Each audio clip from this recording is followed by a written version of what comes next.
ایک مرتبہ حضور صلی اللہ تعالیٰ علیہ وآلہ وسلم تشریف فرما تھے اور صحابہ کرام کی ایک جماعت موجود تھی. تو ایک نوجوان حسین و جمیل خوبصورت چہرہ، اس کی زلفیں کاندھوں تک لٹکی ہوئی اور اس نے سفید رنگ کا لباس زیب تن کیا ہوا، خوبصورت چہرہ ہے. وہ حضور کی بارگاہ میں حاضر ہوا اور عرض کیا یا رسول اللہ السلام علیکم. کیا کہا؟ السلام علیکم. حضور نے فرمایا وعلیکم السلام. تو اس نوجوان نے تمام صحابہ کو بھی سلام کیا، السلام علیکم. صحابہ کرام نے کہا وعلیکم السلام. تو اس نوجوان نے کہا یا رسول اللہ میں آپ کے قریب ہو جاؤں، میں آپ کے قریب ہو جاؤں. تو حضور نے فرمایا قریب آ جاؤ. تو وہ نوجوان ایک یا دو قدم حضور کے قریب ہو گیا، ایک یا دو قدم حضور کے قریب ہو گیا. پھر وہ آپ کی تعظیم کرنے کے لیے کھڑا رہا. اس نے پھر عرض کیا یا رسول اللہ میں آپ کے قریب ہو جاؤں، میں آپ کے قریب ہو جاؤں. تو حضور نے فرمایا قریب آ جاؤ. وہ اتنا قریب ہو گیا، اتنا قریب ہو گیا کہ اس کے گھٹنے حضور کے گھٹنوں کے ساتھ مل گئے، حضور کے گھٹنوں کے ساتھ اس کے گھٹنے مل گئے. ماشاءاللہ کیا وہ خوبصورت لمحہ ہوگا. اس کے گھٹنے حضور صلی اللہ تعالی علیہ وآلہ وسلم کے ساتھ مل گئے. پھر اس نے عرض کیا یا رسول اللہ، سوال کیا کہ ایمان کیا ہے، آپ مجھے ایمان کے متعلق بتائیں، ایمان کسے کہتے ہیں.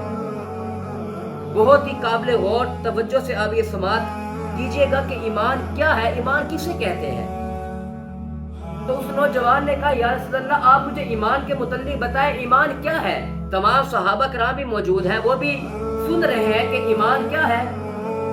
تو اس نوجوان نے کہا یا رسول اللہ آپ مجھے ایمان کے متعلق بتائیں کہ ایمان کسے کہتے ہیں. تو حضور نے فرمایا کہ ایمان یہ ہے کہ تم اللہ پر، اس کے فرشتوں پر، اس کی کتابوں پر، اس کے رسولوں پر، اس کی ملاقات پر، یعنی کہ جب انسان فوت ہو جائے اس کا ایمان ہو، اس کا یہ نظریہ ہو کہ جب وہ مر جائے گا، جب وہ قبر میں جائے گا تو وہ دوبارہ اٹھایا جائے گا. اب کافر جو ہے وہ یہ سمجھتے ہیں کہ ہم مر گئے، دفن ہو گئے، پتہ نہیں ان کو قبر بھی نصیب ہونی ہے کہ نہیں ہونی، لیکن وہ یہ نظریہ رکھتے ہیں کہ جب ہم مر جائیں گے تو ہم نے نہیں اٹھایا جانا، ہم نے نہیں اٹھایا جانا. ان کا یہ نظریہ ہے. تو جب انسان مر جائے تو ہمارا ایمان یہ ہے کہ ہم نے اٹھائے جانا ہے، ہم نے اللہ نے ہمیں دوبارہ زندگی دینی ہے، یہ ہمارا ایمان ہے. تو حضور نے کیا فرمایا؟ فرمایا کہ تم اللہ پر، اس کے فرشتوں پر، اس کی کتابوں پر، اس کے رسولوں پر، اس کی ملاقات پر، آخرت کے دن پر بھی، آخرت کے دن پر، اور اللہ کی طرف سے اچھی اور بری تقدیر پر، اچھی اور بری تقدیر پر تم ایمان لے. اور یہ ایمان ہے، یہ ایمان کی شرطیں ہیں. اب سامعین محترم، آپ اور میں اپنا محاصرہ کریں، کیا ہمارے اندر یہ شرائط پائی جاتی ہے؟ ہمارے اندر یہ شرائط جو ہے یہ پائی جاتی ہے جو حضور صلی اللہ تعالی علیہ وآلہ وسلم نے 7 شرائط ہمیں ایمان کی بتائی کہ تم اللہ تعالیٰ پر بھی، اس کے فرشتوں پر بھی، اس کی کتابوں پر بھی، اس کے رسولوں پر بھی، اس کی ملاقات پر بھی، آخرت کے دن پر بھی، اور اللہ تعالیٰ کی طرف سے اس کی اچھی اور بری تقدیر پر ایمان لے آؤ. کیا ان میں سے ہمارے اندر کون کون سی جو شرائط ہے وہ ہمارے اندر پائی جاتی ہے؟ کبھی آپ نے اپنا محاصرہ کیا؟ آپ کو اور مجھے سوچنا چاہیے کہ ہمارے اندر ایمان کی کون سی ایسی شرائط ہے جو نہیں پائی جاتی. اور جس بندے کے اندر ایک بھی شرائط ایمان کی 7 شرطیں ہیں، اگر 6 پائی گئی، 1 نہیں پائی گئی، کہ وہ اللہ کو مانتا ہے، اس کی کتابوں پر نہیں مانتا، اللہ کے رسولوں پر تو ایمان لے آیا، فرشتوں پر ایمان نہیں لے کر آیا، اللہ سے ملاقات پر تو ایمان لے آیا، لیکن آخرت کے دن پر ایمان نہیں لایا. اگر 7 شرائطوں میں سے 1 شرائط بھی اس نے نہ مانی، یعنی 6 شرطیں تو مان لی لیکن 1 شرط نہیں مانی، تو اس کا ایمان مکمل نہیں، اس کا ایمان کامل نہیں. تو حضور نے فرمایا یہ ہے ایمان کی شرطیں، یہ ہے ایمان. اگر تمہارے اندر یہ شرائط پائی جائیں گی تو تمہارا ایمان کامل مکمل ہو جائے گا۔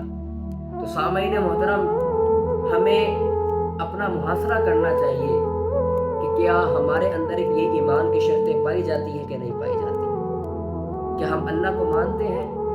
کیا ہم اس کی کتابوں پر ایمان لے آئے؟ کیا ہم اس کے فرشتوں پر ایمان لے آئے؟ اس کے رسولوں پر ایمان لے آئے؟ اس کی ملاقات پر ایمان لے آئے کہ جب ہم مر جائیں گے اور ہم اٹھائے جائیں گے، کیا ہم اس پر ایمان لے آئے؟ جب آخرت کا دن ہوگا، حساب و کتاب کا دن ہوگا، کیا ہم اس پر ایمان لے آئے؟ اللہ تعالیٰ کی طرف سے جو اچھی اور بری تقدیر ہے وہ ہم اس پر ایمان لے آئے؟